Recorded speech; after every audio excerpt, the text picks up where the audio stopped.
வணக்கம் ஃப்ரெண்ட்ஸ். பாண்டியன் ஸ்டோர்ல என்ன எபிசோட்ல என்ன நடக்க போகுதுன்னு ஒரு நட பார்த்துட்டு வரலாம் வாங்க. வீட்டில் இருக்க எல்லாரும் எடுபடியா மாறி இருக்க மீனாவும் கோமதியும் கல்யாண சமையல்காரங்க மாதிரிக்கு மாறிடுறாங்க. கதிர் ஒரு தாம்பாளத்துல கத்தியும் கட்டையும் வச்சு வெட்டிட்டு இருக்க, இன்னொரு இடத்துல செந்தில் வெட்டிட்டு இருக்காரு. சரவணன் மட்டும் உட்காந்து வேடிக்கை பார்த்துட்டு இருக்காரு. யூஸ்வலா கிச்சன்ல கின்ற கோமதி நடுஹால்ல பெரிய ஸ்டவ்வை வச்சு அது மேல பாத்திரத்தை வச்சு, டேய் கதிரு, கத்திரிக்காயை கொஞ்சம் சீக்கிரம் வெட்டேன்டான்னு சொல்லிக்கிட்டே கிண்டிட்டு இருக்காங்க. அம்மா ஒரு நிமிஷம் இருமா, பண்றேம்மா, வெட்டிட்டு தாமா இருக்கேன் அப்படின்னு சொல்லிட்டு இருக்க. அப்படின்னு கிண்டுறதுல முனைப்பா இருக்காங்க கோமதி. டக்குன்னு திரும்பி பாக்குறவங்க செந்தில பார்த்துட்டு, டேய் என்னடா பண்ற செந்தில் அப்படின்னு கேட்க, தலப்பாகையோட பெரிய எடுபடி மாதிரி இருக்கு. அவரு நிமிந்து பாக்குறாரு. 4 தக்காளிய 4 மணி நேரமா வெட்டுவியாடா அப்படின்னு கேட்க, அம்மா நான் என்ன ப்ரொஃபஷனல் செஃப்பா என்ன அப்படின்னு கேக்குறாரு. இந்த நாயத்துக்கு ஒன்றும் குறைச்சல் இல்லை, வேலையை பாருடாங்கிற மாதிரி கோமதி பார்த்துக்கிட்டு இருக்க. அத்தை, உங்க பையனுக்கு இந்த வேலையெல்லாம் வராது அப்படின்னு மீனா சொல்ல, வேற என்ன வருமா அப்படிங்கிற மாதிரி பாக்குறாங்க கோமதி. இதோ சொல்லிட்டாங்கல்ல, சமையல்ல PhD பண்ணவங்க அப்படிங்கிற செந்தில், உன் வேலையை பாருடிங்கிறாரு. தெரிஞ்சுதானே சொல்றோம் ஐயா அப்படின்னு மீனா முகத்தை திருப்பிக்கிறாங்க. ஐய சண்டைய ஆரம்பிக்காதீங்க அப்படின்னு கோமதி சொல்ல, மீனாவும் செந்திலும் ஒருத்தர் முறைச்சுக்கிட்டு வேலையை பாக்குறாங்க. இப்படி முறைச்சிட்டு செய்யறதுக்கு ஒண்ணுமே செய்யாமையே விட்டுட்டு போயிடலாமே. அப்போ ராஜி சில பாத்திரத்துங்களை தூக்கிட்டு பின்கட்டுக்கு வர்றாங்க. ஒரு டம்ளர்ல கரண்டில மொண்டு ஊத்தி, இந்தாங்க மாமான்னு கொடுக்க, அதை வாங்கிக்கிற சரவணன், என்ன ராஜி முகத்துல சந்தோஷம் அப்படி தாண்டவம் ஆடுதுன்னு கேக்குறாரு. ராஜி பதில் சொல்லாம சிரிச்சிட்டு இருக்காதா பின்ன, அவ குடும்பம் முத வீட்டுக்கு வர்றாங்கல்ல அப்படின்னு கோமதி சிரிக்கிறாங்க. ஏன் அப்பா அம்மா கூட தான் வந்தாங்க, அப்பெல்லாம் இந்த மாதிரி விருந்து வைக்கலையே அப்படின்னு உரிமை குரல் கொடுக்கறாங்க மீனா. அதானே அப்படிங்கிற மாதிரி டம்ளரை வாங்கி குடிச்சிட்டு இருக்காரு செந்தில். கொஞ்சம் யோசிக்கிற கோமதி, அதுக்கு என்ன, அவங்களையும் தான் வர சொல்லு, விருந்து ஜாம்னு வச்சிருவாங்கிறாங்க. இன்னொரு பாத்திரத்துல கொதிச்சத கையில ஒரு சொட்டு எடுத்து டேஸ்ட் பாக்குற கோமதி, டேய் சரவணா, அந்த கொத்தமல்லியை கொஞ்சம் குடுடான்னு கைய நீட்டுறாங்க. சரவணனும் கொத்தமல்லி கட்டுல இருந்து கொஞ்சத்தை பிரிச்சு கொடுக்குறாரு. கோமதி அதை கழுவெல்லாம் இல்ல, அப்படியே பிச்சு போட்டுட்டு இருக்காங்க. கதிர் இந்தான்னு கொடுக்க, குடன்னு வாங்கி அவரும் குடிக்கிறாரு. எப்பா முடியலடான்னு இடுப்பு பிடிச்சிட்டு நிக்கிறாங்க கோமதி. ஏண்டா ஸ்வீட் வாங்கவா செய்யலாமா அப்படின்னு கோமதி கேட்க, அம்மா அதையும் செஞ்சிடலாமேம்மா, அதை மட்டும் ஏன் வாங்கிக்கிட்டு அப்படின்னு கதிர் சொல்ல, கோமதி பயங்கரமா யோசிக்கிறாங்க. அவங்க யோசிச்சு முடிக்கிறதுக்குள்ள லஞ்ச் டைமே வந்துடும் நினைக்கிறேன். ஆமா இளநி பாயசம் பண்ணிடலாம், எங்க அண்ணனுக்கு ரொம்ப பிடிக்கும் அப்படின்னு ஒரு கன்க்ளூஷனுக்கு வந்துடுறாங்க. ஓஹோ அப்படின்னு கதிர் கிண்டல் பண்ண, ஐய எப்ப பாரு அண்ணன்னுகிட்டு வாயை திறந்தாலே இந்த வார்த்தையை தவிர வேற எதுவுமே வரமாட்டேங்குதுமா உனக்கு அப்படிங்கிறாரு செந்தில் கையில கத்தியோட. ஏண்டா நாளைக்கு உன் தங்கச்சி வாக்கப்பட்டு போவல்ல, அங்க போய் பாரு அப்படின்னு கோமதி சொல்ல, என்ன நடக்குமா அப்படிங்கிற மாதிரி செந்தில் பாக்குறாரு. அவளும் இப்படிதான் பண்ணிட்டு இருப்பா அப்படின்னு கோமதி சொல்ல, அரசி இப்படி எல்லாம் பண்ணிடுவாளா, வாய்ப்பே இல்லை அப்படின்ற மாதிரி செந்தில் சொல்லிட்டு இருக்காரு. ஆமா டேய், இந்த அரசி எங்கடா, ஆளைய காணோம் அவளை அப்படின்னு கோமதி கேட்க, அவ உள்ள படிச்சுட்டு இருக்காங்கிறாரு சரவணன். அடா நேரமே இல்லாத மாதிரி இப்பதான் படிப்பால, வேலை வாங்குவேன்னு டிமிக்கி கொடுத்துட்டு இருக்கிறா, அவளை அப்புறமா வச்சுக்கிறேன் அப்படிங்கிற கோமதி இடுப்பை பிடிச்சிக்கிட்டு, அப்பாடா உஃப் அப்படின்னு பெருமூச்சு விட்டுட்டு வேற என்ன சமைக்கலாம் அப்படின்னு யோசிக்கிறாங்க. இந்த பழனி ஏற்கனவே சொல்லியிருந்தா ஒரு கிரா வாங்கி சமைச்சிருக்கலாம். என் சின்ன அண்ணனுக்கு ரொம்ப பிடிச்சதே எறா தான் அப்படின்னு கோமதி சொல்லிட்டு இருக்க. அதுக்கு என்னம்மா, அவரோட மீசையே அப்படிதான் இருக்கும் அப்படின்னு கதிர் போற போக்குல ஒரு பட்டாசு கொளுத்தி போடுறாரு. ராஜியும் கோமதியும் ஒரே நேரத்துல திக்குன்னு திரும்பி பார்க்க, சரவணன் சந்தோஷமா சிரிச்சிட்டு இருக்காரு. மீனாவும் செந்திலும் கூட சிரிச்சிட்டு இருக்க. என்ன எங்க சித்தப்பாவை கிண்டல் பண்றியான்னு ராஜி வரிஞ்சு கட்டிட்டு வர்றாங்க. என்ன கிண்டல் பண்ணா கோச்சுக்குவியா அப்படின்னு ராஜி கிட்ட வம்பிழுக்கிறாரு கதிர். டேய் 1000 தான் இருந்தாலும் அவரு உனக்கு தாய் மாமன்டா, கிண்டல்லாம் பண்ணக்கூடாதுங்கிறாங்க கோமதி.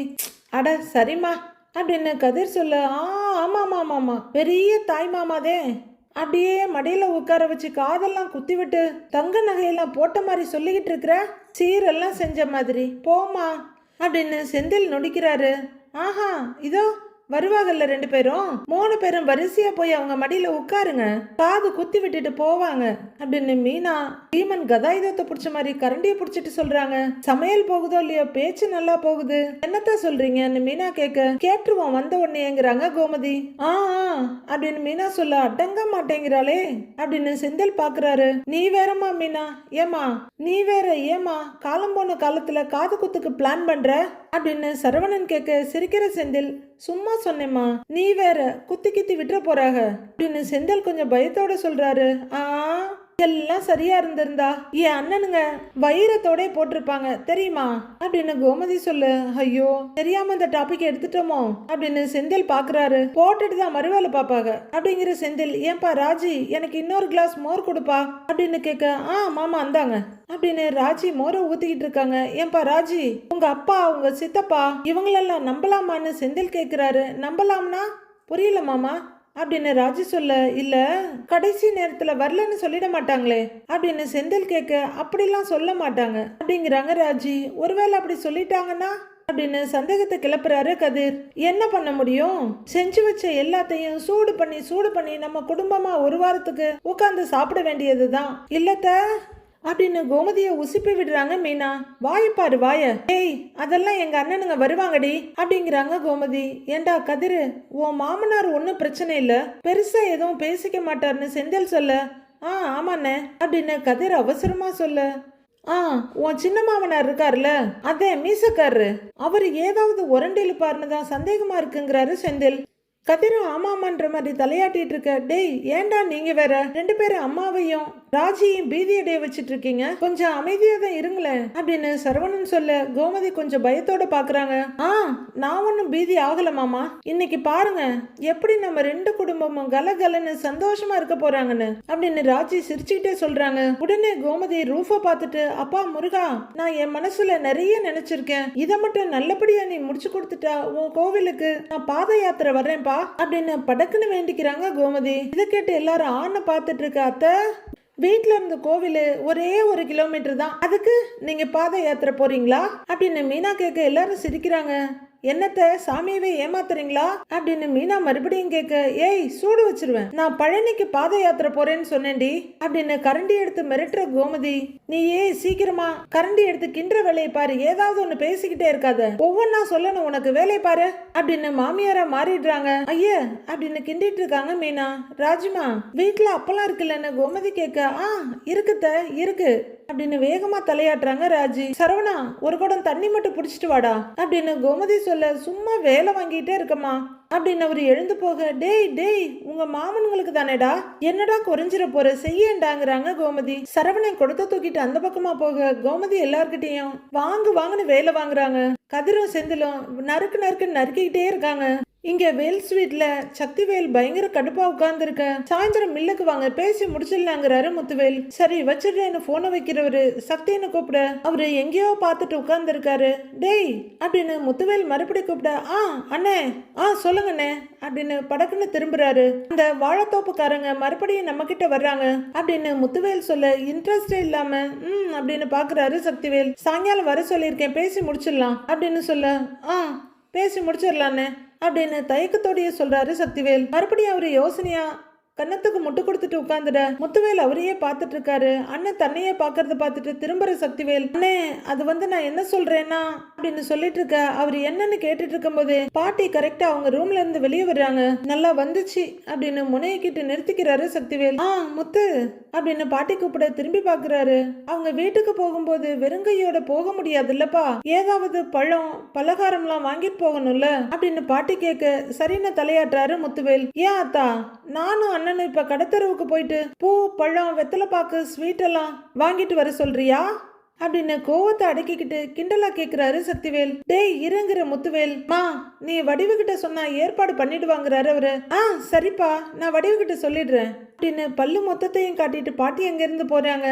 சக்திவேல் கடுப்பா பார்த்துட்டு எல்லாம் தயாராயிட்டு இருக்காங்க அப்படின்னு யோசிச்சுட்டு இருக்க. நீ ஏதோ சொல்ல வந்தியே, என்ன சக்தின்னு கேக்குறாரு முத்துவேல். சொன்னா அப்படின்னு மூக்க ஒரு தடவை உறிஞ்சிட்டு, தப்பா நினைச்சுக்காதீங்க, மனசுல இருக்கதா சொல்றேன், கோமதி வீட்டுக்கு விருந்துக்கு போறதுல எனக்கு கொஞ்சம் கூட உடன்பாடு இல்லைன்னு அப்படின்னு சக்திவேல் தயங்கி ஒரு வழியா சொல்லிடுறாரு. எனக்கும் கூட தான் அவ்வளவா விருப்பம் இல்ல அப்படின்னு முத்துவேல் சொல்ல, அப்புறம் எதுக்குன்னு அங்க போகணுங்கிறாரு சக்திவேல். போவேன், நாம விட்டுருவோம், எல்லாரையும் கூப்பிட்டு ப்ரோக்ராம கேன்சல் பண்ணிடுவோம் அப்படிங்கிற சக்தி உடனே ஏன்னு உள்ளர திரும்பி கூப்பிடுறாரு. வேணா சக்தி அப்படின்னு முத்துவேல் சொல்ல திரும்பி பாக்குறாரு சக்திவேல். அண்ணே, எனக்கும் போக சுத்தமா பிடிக்கல, உங்களுக்கும் பிடிக்கலன்னு சொல்றீங்க, பிடிக்காத விஷயத்தை எதுக்குன்னே போய் பண்ணணும் அப்படின்னு சக்திவேல் கேட்க அம்மா ஆசைப்படுறாங்கல்ல அப்படிங்கிறாரு முத்துவேல். நக்கலா ஒரு சிரிப்பு சிரிச்சுட்டு, என்ன அம்மா ஒரு விஷயத்துக்கு ஆசைப்படுறது இது தடவையா என்ன அப்படின்னு சக்திவேல் கேட்க முத்துவேல் கிட்ட பதில் இல்ல. இதை நாம பண்ண உடனே ஆசைப்படுறத நிறுத்திடுமா அண்ணே? ஆத்தா அடுத்தடுத்து ஏதாவது ஒண்ணு கேட்டுக்கிட்டே தான் இருக்கும். அதுவும் பொண்ணு சம்பந்தப்பட்டதா தான் கேட்கும். நாமளும் முடியாதுன்னுட்டு செஞ்சுக்கிட்டே தான் இருக்கோம். அண்ணே நீங்க வேணா பாருங்க, ஆத்தா கண்டிப்பா அவங்கள நம்ம வீட்டு கூப்பிடுவாங்க அப்படின்னு அழுத்தி சொல்றாரு சக்திவேல். முத்துவேல் சங்கடமா முகத்தை திருப்பிக்க அதுங்களும் வெக்கம் மானம் சூடு சொரண எதுவுமே இல்லாம வந்து நிக்கதான் போகுதுங்க. அதை நாம பாத்துக்கிட்டு இருக்க முடியுமானே அப்படின்னு சக்திவேல் சொல்ல அமைதியா கேட்டுக்கிட்ட முத்துவேல், டேய் அதெல்லாம் நடக்காதுடாங்கிறாரு. நீங்க இப்படியே நினைச்சுக்கிட்டே இருங்க அப்படிங்கிற மாதிரி பாக்குறாரு சக்திவேல். அம்மா மனசுல என்ன இருக்குன்னு எனக்கு தெரியாது, ஆனா என் மனசுல ஒண்ணுதான் இருக்கு அப்படின்னு முத்துவேல் சொல்ல, என்ன சொல்லுங்க பாக்கலாம் அப்படிங்கிற மாதிரி பாக்குறாரு சக்திவேல். அம்மா சொன்னதுக்காக அங்க போறோம், சாப்பிடுறோம், திரும்ப வர்றோம், அம்பிட்டு தாங்கிறாரு முத்துவேல். அதெல்லாம் அதோட நிக்காதுன்னு நீங்க வேணா பாருங்கன்ற மாதிரி முகத்தை திருப்பிக்கிறாரு சக்திவேல். அம்பிட்டு தான் அப்படின்னு சொல்லிட்டு முத்துவேல் எழுந்து போறாரு. சக்திவேல் சோஃபால மெதுவா திரும்பி போற அண்ணனை பாத்துட்டு இருக்காரு. அண்ணன் பேச்ச நம்ப முடியாது. ஆத்தா அண்ணி ராஜின்னு யாராச்சும் ஒருத்தர் அழுவாங்க, அண்ணே மனசு மாறிடுவாரு. இப்படியே போனா இன்னும் கொஞ்ச நாள்ல 2 குடும்பமும் ஒன்னாயிடும், நமக்குன்னு ஒரு மரியாதை இல்லாம போயிடும். இல்ல அதை மட்டும் நடக்கவே விடக்கூடாது சக்திவேல், அதை மட்டும் நடக்கவே விடக்கூடாது அப்படின்னு அவருக்கு சொல்லிக்கிறாரு. சமையலும் ரெடி ஆயாச்சு, கோமதியும் ரெடி ஆயிட்டாங்க, வீட்டுல இருக்கவங்களும் ரெடி ஆயிடுறாங்க. கதிர் டிஃப்ரெண்டா லைன் ஷர்ட் ஒன்று போட்டுட்டு அம்மா வாசனைய தூக்குதுன்னு உள்ளர வந்து நிக்க கோமதிக்கு ரொம்ப சந்தோஷமா இருக்கு. அப்படியா சாப்பிட்டு பாக்குறியா அப்படின்னு அவங்க பேசன்ல வச்சிருக்க பிரியாணியை பார்த்துட்டு கேட்க, அப்படின்னு தலையாட்டுறாரு கதிர். இந்தா அப்படின்னு பல்லிக்கு எடுத்து வைக்கிற மாதிரி இத்தனோண்ட கொடுக்குறாங்க கோமதி. எப்படி இருக்குன்னு கோமதி ஆர்வமா கேட்க, வழக்கமா சமைக்கிறத விட சூப்பரா சமைச்சிருக்கியேம்மா அப்படின்னு கதிர் சொல்ல கோமதி ரொம்ப வெக்கமா சந்தோஷமா சிரிக்கிறாங்க. என்ன அண்ணனுங்க வர்றதுனால ஸ்பெஷலா ஏதாவது இன்கிரீடியன்ஸ் போட்டிருக்கியாங்கிறாரு கதிர். சேச்சே அதெல்லாம் ஒண்ணும் போடலடா, அது என்னமோ தெரியல, இன்னைக்கு சமைச்சதெல்லாம் ரொம்ப நல்லா வந்திருக்குடா. ஆமா ராஜி ரெடி ஆயிட்டாளாடா அப்படின்னு கோமதி கேட்க, தெரியலையேங்கிறாரு கதிர். போய் பாருடா, அவங்க வந்துட போறாங்க அப்படின்னு கோமதி சொல்ல, சரிம்மா நீ பாத்துக்கோ நான் வர்றேன் அப்படின்னு கதிர் திரும்ப, ஐயோ வந்துருவாங்க அப்படின்னு பரபரப்பா இலைய போட்டு மூடி வைக்கிறாங்க கோமதி. இன்னும் ஆளக்கானோன்னு எட்டி பாக்குறவங்க போய் பாக்குறேன் அப்படின்னு வெளியே வர பாண்டியன் சோஃபால பேப்பர் படிச்சுட்டு உட்கார்ந்து இருக்காரு. கோமதியை குடுகுடுன்னு போய் சந்தோஷமா ஜன்னல் கிட்ட நின்னு ஈன்னு பாத்துட்டு இருக்காங்க. அத பாண்டியன்னு பாக்குறாரு. வெளியில யாரும் காணோன்றதுக்கு அப்புறம், என்ன இது யாரும் இன்னும் கிளம்பலையே என்ன அப்படின்னு தனியா பேசிட்டு விரல கடிச்சிட்டு இருக்காங்க கோமதி. ரொம்ப வித்தியாசமா இருக்கிறா அப்படின்னு பாண்டியன் பார்த்துட்டு இருக்க கோமதி அப்படின்னு ஒரு பெருமூச்சு விட்டுட்டு ஜன்னல் கிட்ட இருந்து திரும்பி வர்றாங்க. அப்பதான் பாண்டியனை பாக்குறவங்க, ஏங்க நீங்க இங்கேயா இருக்கீங்க அப்படின்னு கேட்க, அவரு பேப்பரை டொப்புன்னு போட்டுட்டு அப்படின்னு தலையாட்டுறாரு.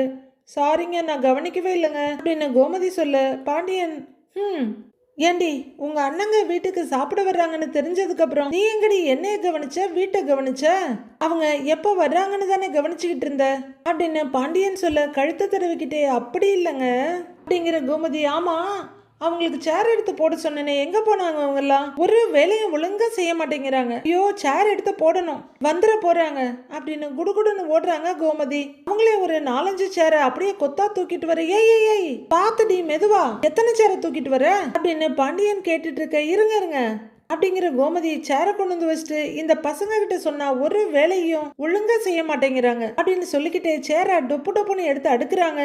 ஏய் மெதுவாடின்னு உட்கார்ந்த இடத்துல இருந்தே நாட்டாம பண்ணிட்டு இருக்காரு பாண்டியன். ஷோ வந்துருவாங்கங்க, அதுக்குள்ள இதை போட வேணாமா அப்படின்னு புசுன்னு மூச்சு விட்டுக்கிட்டு ஊன்னுட்டு எடுத்து வேகமா போடுறாங்க கோமதி. எல்லாத்தையும் போட்டு சரியா இருக்கு இல்லைங்க, நீங்க பாருங்க நான் பாத்துட்டு வர்றாங்களான்னு அப்படின்னு மறுபடியும் ஓடுறாங்க கோமதி. ஏய் பொருடி அப்படின்னு பாண்டியன் சொல்ல, அதெல்லாம் கேட்கறதுக்கு கோமதிக்கு காதே இல்ல. கால் வேகமா ஜன்னல் கிட்ட ஓடிடுது. ரொம்ப ஆர்வமா எட்டி பார்த்துக்கிட்டு இருக்க எதிர் வீட்டுல இருந்து பாட்டி வெளியே வர்றாங்க. அவ்வளவுதான் இவங்க முகம் அப்படின்னு அப்படியே விரியுது. பாட்டியை கூட்டிட்டு பழனி வர்றாரு. ஹை அப்படின்னு கோமதி பாத்துட்டு இருக்க. அடுத்து ஒருத்தரா வர்றாங்க. ஏங்க என்னங்க எல்லாரும் வந்துகிட்டு இருக்காங்க, வாங்க நம்ம போய் வாசல்ல வரவேற்கலாம் வாங்க அப்படின்னு பாண்டியன் கைய பிடிச்சி இழுக்க. வந்துட்டாங்களான்னு கேக்குறாரு. ஐயோ வாங்கங்க வாங்க அப்படின்னு அவரை இழுத்து நிக்க வச்சுட்டு அவரு வர்ற அளவுக்கு கூட பொறுமையா இல்லாம கோமதி குடுகுடுன்னு வாசலுக்கு ஓடுறாங்க. இப்ப என்ன நான் இங்கேயே நிக்கணுமா இல்ல வெளியே போகணுமான்னு பாண்டியன் அப்படியே நிக்கிறாரு. எதிர் வீட்டுல இருந்து எல்லாருமா கிளம்பி இங்க வாசலுக்கு வந்துடுறாங்க. அம்மா அப்படின்னு கோமதி வேகமா கூப்பிட்டுக்கிட்டே ஓடி போய் அவங்க அம்மாவை ஹக் பண்ணிக்க. அவங்க அம்மாவும் கோமதி அப்படின்னு மகளை ஹக் பண்ணிக்கிறாங்க. 2 பேரும் சந்தோஷமா சிரிக்க பாண்டியன் மெல்ல நடக்கிறாரு. சக்திவேல் பயங்கர கடுப்போட இந்த பக்கம் அந்த பக்கம் பார்த்துட்டு நிக்கிறாரு. பாண்டியன் வெளியே வந்து வாங்க வாங்க வணக்கம் அப்படிங்கிறாரு. வணக்கம் மாப்பிள்ளங்கிறாங்க பாட்டி. சக்திவேலை பார்த்து கைய கூப்பி வாங்கன்னு தலையாட்ட அவரும் தலையாட்டுறாரு. சக்திவேல் படு டென்ஷனா மொபைலோட சேர்த்து ஒரு வணக்கத்தை போடுறாரு. இந்த பக்கி பரதேசி முகத்தெல்லாம் பார்க்க வேண்டி இருக்கு, என் தலையெழுத்து இந்த ஆத்தா பண்ற வேலை அப்படின்னு சக்திவேல் கடுப்பா முகத்தை திருப்பிக்கிறாரு. வடிவும் மாறியும் ஒரு மாதிரி சங்கடமா அவங்களையே பாத்துக்கிறாங்க. குமரவேல் ரொம்ப டென்ஷனா ஒரு மாதிரி சங்கடமா நிக்கிறாரு. பழனி சந்தோஷமா நின்று இருக்காரு. வாமா அண்ணே வாங்கண்ணே வாங்கண்ணே அப்படின்னு கோமதி கூப்பிட பாட்டி லைட்டான பயத்தோட சக்திவேலை திரும்பி பார்க்க அவரு மொத்த கடுப்பையும் முகத்துல காட்டிட்டு நிக்கிறாரு. வாங்கண்ணே அப்படின்னு கோமதி கூப்பிட எப்படி ரியாக்ட் பண்றதுன்னு வடிவும் மாறியும் பார்த்துட்டு இருக்காங்க. வாடா பழனி அப்படின்னு கோமதி கூப்பிட அப்படின்னு வேகமா தலையாட்டுறாரு அவரு. சுகன்யா வாமான்னு சொல்ல 1/2 சென்டிமீட்டர் சிரிச்சுட்டு அப்படியே நிக்கிறாங்க சுகன்யா. ஏன்னா இனி அவங்களுக்கு கோமதியோட தயவு தேவையில்லை, பெரிய வீட்டு மருமக அவங்க. அமைதியா நின்னுட்டு இருந்த பாண்டியன் கோமதியை கூப்பிட்டு நீங்க எல்லாரும் மதிச்சு நம்ம வீட்டுக்கு வந்ததுல எங்க எல்லாருக்கும் ரொம்ப சந்தோஷம் அப்படின்னு அவரு சந்தோஷமே இல்லாம சொல்லிட்டு கைய கூப்பிடுறாரு. வாங்க உள்ளர வாங்க அப்படின்னு அவர் ரோபோட் மாதிரி யாரோ சொல்லி கொடுத்த மாதிரி சொல்ல சக்திவேல் முகத்தை திருப்பிக்கிறாரு. வாங்க எதுக்கு வாசல்லயே நின்னு பேசிக்கிட்டு, வாமா வாங்க நீ அப்படின்னு கோமதி கூப்பிட அட வாங்க அப்படின்னு மாரியோட கைய பிடிக்க மாரி வடிவோட கைய பிடிக்க அவங்க உள்ளர போறாங்க. வாங்க வாங்கன்னு பாண்டியன்னு கூப்பிட வா சக்தின்னு முத்துவேல் நடக்க குமாரு போ அப்படின்னு உள்ளர அனுப்புறாரு பழனி. வணக்கங்க உள்ளர வாங்க அப்படின்னு பாண்டியன் சொல்ல ஒவ்வொருத்தரும் அவரை கிராஸ் பண்ணி உள்ளர போறாங்க. எல்லாரையும் உள்ளர அனுப்பிட்டு அப்பாடா ஒரு வழியா எல்லாரும் வந்துட்டாங்க அப்படிங்கிற பழனி அப்படியே பாண்டியன் கிட்ட பிரேக் அடிச்சு நின்னு மச்சான் கடைசியில நம்ம வீட்டுக்கு நானே விருந்துக்கு வர்ற மாதிரி ஆயிடுச்சு பாத்தீங்களா அப்படின்னு கலகலன்னு சிரிக்க பாண்டியனும் சிரிக்கிறாரு. வாடா வா அப்படின்னு முதுகுல தட்டி கொடுத்து கூட்டிட்டு போறாரு பாண்டியன். வாமா வா வாங்க வாங்க அப்படின்னு உள்ளர கூட்டிட்டு வர்ற கோமதி. ஏய் எல்லாரும் வாங்க வாங்க பாருங்க யார் வந்திருக்காங்கன்னு, எல்லாரும் வெளியே வாங்க. ஏய் ராஜி வாங்க வாங்க பாருங்க யார் வந்திருக்கான்னு அப்படின்னு சொல்லிக்கிட்டே கோமதி எல்லாரையும் உள்ளர கூட்டிட்டு வர்றாங்க. வாங்க வாமா அப்படின்னு கோமதி அவங்க அம்மாவை உட்கார வைக்க கூட்டிட்டு வர பசங்க 3 பேரும் வேகமா வந்து வாங்க வாங்கன்னு கூப்பிடுறாங்க. அம்மாச்சி அப்படின்னு அரசி பாட்டிக்கிட்ட ஓடி வர அரசி அப்படின்னு பேத்தியோட முகத்தை கையில எடுத்து முத்தம் கொடுக்குறாங்க பாட்டி. என் தங்கம் எப்படிடா இருக்கேன்னு அரசிக்கிட்ட கேட்க நல்லா இருக்கேன் அம்மாச்சி நீங்க எப்படி இருக்கீங்கன்றாங்க அரசி. நான் நல்லா இருக்கேம்மா அப்படின்னு பாட்டி அரசிய கொஞ்சிக்கிட்டு இருக்க மீனா எல்லாரையும் பாக்குறாங்க.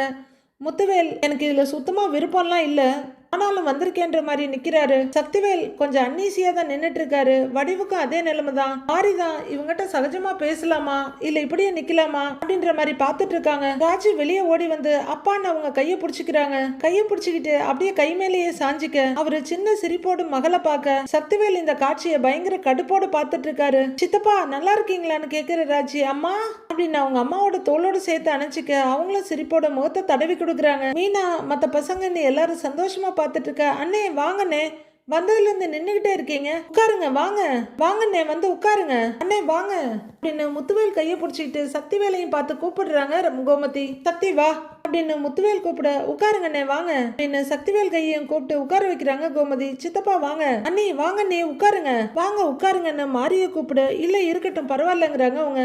இல்ல நீ உட்காருங்க வாங்க உட்காருங்க வாங்க உட்காருங்கன்னு சொல்ல வடிவும் மாரியும் ஒரு சேர்ல போய் உட்காருறாங்க. ஆளுக்கு ஒரு சேர்ல தாங்க. சக்திவேலுக்கு யாரையும் நிமிந்து பார்க்க கூட விருப்பம் இல்ல. அவரு சங்கடமா கஷ்டத்தோட உட்கார்ந்து இருக்க பாட்டி மட்டும் காதுல இருந்து காது வரல சிரிப்போட பாத்துட்டு இருக்காங்க. எல்லாரையும் பார்த்து ஒரு ஸ்மைல் பண்ற கோமதி ஏங்க நீங்க ஏன் நிக்கிறீங்க உட்காருங்கன்னு பாண்டியனோட கையை பிடிச்சி உட்கார வைக்க போறாங்க. உட்காருங்க உட்காருங்கன்னு கோமதி சொல்ல பாட்டி ஒரு சேர்ல உட்கார பக்கத்து சேர்ல உட்கார்றாரு பாண்டியன். அடுத்து யாருக்கும் என்ன பேசுறதுன்னு தெரியல, ஒருத்தர் மாத்தி மாத்தி பாத்துக்கிறாங்க. பல நிமிஷங்கள் இந்த பார்வை பரிமாற்றமே போயிட்டு இருக்க கோமதி ரூஃபை பார்த்து முருகா அப்படின்னு சொல்லிட்டு இருக்க அரசிமா கொஞ்சம் வாயன்னு கூப்பிடுறாங்க மீனா. அப்படின்னு அரசி கூட போறாங்க. உடனே குமரவேலோட பார்வை அரசி பின்னாடியே போகுது. ஏமா மாறின்னு கூப்பிட என்னத்தங்கிறாங்க. வாங்கிட்டு வந்தது ஏமா கையிலேயே வச்சிருக்கிற, கொடுத்துட வேண்டியதானேம்மா அப்படின்னு பாட்டி சொல்ல, அப்பதான் வாங்கிட்டு வந்திருக்கதே ஞாபகத்துக்கு வருது மாறிக்கு. கொடுத்துடுறேன் அப்படின்னு எழுந்திருக்கிற மாதிரி இந்தா கோமதின்னு ஒரு பெரிய கவரை கொண்டு வந்து நீட்டுறாங்க. ஐயோ என்ன நீங்க இதெல்லாம் எதுக்கு, நான் என்ன வெளியாளா, எதுக்கு பழம்லாம் வாங்கிட்டு வந்திருக்கீங்கன்னு கோமதி கேட்க, இருக்கட்டும் அப்படின்றாங்க மாறி. கோமதி அதை வாங்கிக்க, ஒரே குடும்பமா இருந்தாலும் இவ்வளவு நாள் நாம வெளியாளுங்க மாதிரி தானேமா இருந்தோம், என்னமோ அந்த கடவுள் புண்ணியத்துல இனிமேலாவது எல்லாம் சரியா நடக்கணுமா அப்படின்னு சொல்ல ஆளாளுக்கு ஒரு தவிப்பான பார்வை பாக்குறாங்க. நினைச்சேன் இது இப்படியே எண்டு காடு இல்லாம போயிட்டு இருக்கும்னு தான் நினைச்சேன். கன்னித்தீவு சிந்து பாத்து கதை மாதிரி தான் ஆத்தா இதை கொண்டு போகுதுன்னு எனக்கு தெரியும் அப்படின்ற மாதிரி கடுப்போட உட்கார்ந்து இருக்காரு சக்திவேல். அப்போ மீனாவும் அரசியும் தண்ணி எடுத்துட்டு வர, அச்சோ நானே சொல்லணும்னு நினைச்சேன், நீங்களே எடுத்துட்டு வந்துட்டீங்க, அண்ணன் இந்தாங்க பானகம் எடுத்துக்கங்க அப்படின்னு கோமதி நீட்ட அவங்க அண்ணன் எடுத்துக்கிறாரு. முத்துவேல் அம்மாச்சி எடுத்துக்கங்க அப்படின்னு சொல்ல பாட்டி எடுத்துக்கிறாங்க. இந்தாங்க அண்ணன் எடுத்துக்கங்க அப்படின்னு கோமதி சக்திவேலுக்கு முன்னாடி கொண்டு வந்து நீட்ட அவர் ஒரு டம்ளர் எடுத்து ட்ரே மேல வச்சிடுறாரு. எல்லாரும் அமைதியா குடிக்கிறதுக்கு ட்ரை பண்ணிட்டு குடிச்சுக்கிட்டு இருக்க, அட்டே எவ்வளவு அருமையான பானகம் இது. அக்கா நீ பேசாம மச்சானோட மளிகை கடை பக்கத்திலேயே ஒரு பானகம் கடையை போட்டிருக்கா அப்படிங்கிறாரு பழனி. சுகன்யா பழனிய ஒரு முறை முறைச்சிட்டு இருக்காங்க. எல்லாரும் வாயை மூடிட்டு தானே இருக்காங்க, ஏதோ உங்களுக்கு மட்டும் தான் வாய் இருக்கிற மாதிரி இந்த பேச்சு பேசிட்டு இருக்கீங்க அடங்குங்கன்ற மாதிரி முறைக்க பாண்டியன் சிரிப்போட பாக்குறாரு. அது சரி ஏண்டா அப்படின்னு சக்திவேல் கூப்பிட அண்ணன்னு நிமிந்து பாக்குறாரு. பொம்பளைங்க இட்லி கடை பானகம் கடை மளிகை கடைன்னு போடுற அளவுக்காடா நம்ம குடும்பம் இருக்கு அப்படின்னு சக்திவேல் கேட்க எல்லாருக்கும் ஒரு மாதிரி ஆயிடுது. பழனி ஐயோன்னு பாக்குறாரு. செந்திலும் சரவணனும் ஓகே அடுத்த அடிதடிக்கு ரெடி ஆகணுமா அப்படின்ற மாதிரி ரெடி ஆயிட்டு இருக்காங்க. மானம் கெட்ட பயலே அப்படின்னு சக்திவேல் சொல்ல, ஏங்க நான் கல்யாணம் ஆனதுல இருந்து இப்ப வரைக்கும் இவளை கடை பக்கம் வரவேணான்னு தான் சொல்லிட்டு இருக்கேன், அப்படி இருக்க எப்படி போய் பானக கடை வைக்க முடியும் அப்படின்னு பாண்டியன் சொல்ல, அதானே மச்சான் கரெக்டா சொன்னீங்க. ஆக எங்க அக்கா எந்த வீட்டுல இருந்தாலும் அது கஷ்டப்படாம இருக்கணும்னு தான் வீட்டு ஆம்பளைங்க நினைக்கிறீங்க, அப்படிதானே? நல்ல விஷயம் மச்சான் அப்படின்னு பழனி அவர் ஆரம்பிச்சதை அவரே ஒரு வழியா சுமூகமா முடிச்சு வைக்க முயற்சி பண்றாரு. அடுத்து என்ன அவள் கிடைக்கும் மெல்லலான்னு சக்திவேல் தேடிக்கிட்டு இருக்க, கொண்டையை கணிச்சுக்கிட்டு சுகன்யா, அப்புறம் அத்தாச்சி தடபுடலா விருந்து வச்சிருக்கீங்க போல இருக்கு, விதவிதமான வாசனை சமையல் கட்டுல இருந்து வருது அப்படின்னு திண்ணி பண்டாரம் சுகன்யா கேக்குறாங்க. அத்தைக்கு என்னென்ன சாப்பாடு வெரைட்டி தெரியுமோ அத்தனையும் சமைச்சு வச்சிருக்காங்க அப்படின்னு ராஜு சொல்ல, முட்டை மொழி விரிய அப்படின்னு கேக்குறாங்க சுகன்யா. எங்க எல்லாரையும் போட்டு படுத்தி எடுத்துட்டாங்க அப்படின்னு ராஜு சொல்ல, ஆமா படுத்துனா போடிங்கிறாங்க கோமதி. ஆமா சுகன்யா நீ எதுக்கு இந்த பக்கமே வர்றதில்ல அப்படின்னு கோமதி கேட்க, சுகன்யா ஒரு பெருமூச்சு விட்டுட்டு ஒரு நொடி நொடிச்சிட்டு, ஏன் உங்களுக்கு தெரியாதாக்கும், வீட்டு பக்கமே வரக்கூடாதுன்னு என் புருஷனை துரத்தி விட்டவங்க தானே நீங்க அப்படின்னு சுகன்யா சொல்ல, பழனி ஐயோ இப்ப எதுக்கடி அதெல்லாம் பேசுறங்கிற மாதிரி திடுக்குன்னு பாக்குறாரு. கோமதி அப்படியே அதிர்ந்து போய் திக்குன்னு பார்க்க, என் புருஷனை வரக்கூடாதுன்னு சொன்ன இடத்துக்கு நான் எப்படி வர முடியும் அப்படின்னு பேசிட்டு போக பாண்டியனும் பதட்டமா பாக்குறாரு. ஐயோ இவ ஏதாவது 7.5 இழுத்துருவா போல இருக்கே அப்படின்னு பதறாரு பழனி. ஐயோ என் பொண்டாட்டி என்ன இப்படி பண்றா, இவங்க 2 பேரும் வாயை பொத்திக்கிட்டு இருந்தாலும் இவ சும்மா இருக்கா மாட்டா போல இருக்கே, இவ வாயை பொத்திட்டு இருந்தா எந்த பஞ்சாயத்து இல்லாம தப்பிச்சிடலாம் இருப்பாங்களா அப்படின்னு பழனி பரிதவிப்பா பார்க்க குற்ற உணர்ச்சியோட பார்த்துட்டு இருக்காங்க கோமதி. சக்திவேல கூட முத்துவேல் அடக்கிடுவாரு, ஆனா சுகன்யாவை அடக்க யாராலையும் முடியாது. 7.5 கூட்டுறதுன்னு முடிவு பண்ணிட்டாங்க, எங்க கொண்டு போய் விட போறாங்கன்னு தெரியல, என்ன நடக்க போகுதுன்னு பொறுத்திருந்து பார்க்கலாம் ஃப்ரெண்ட்ஸ்.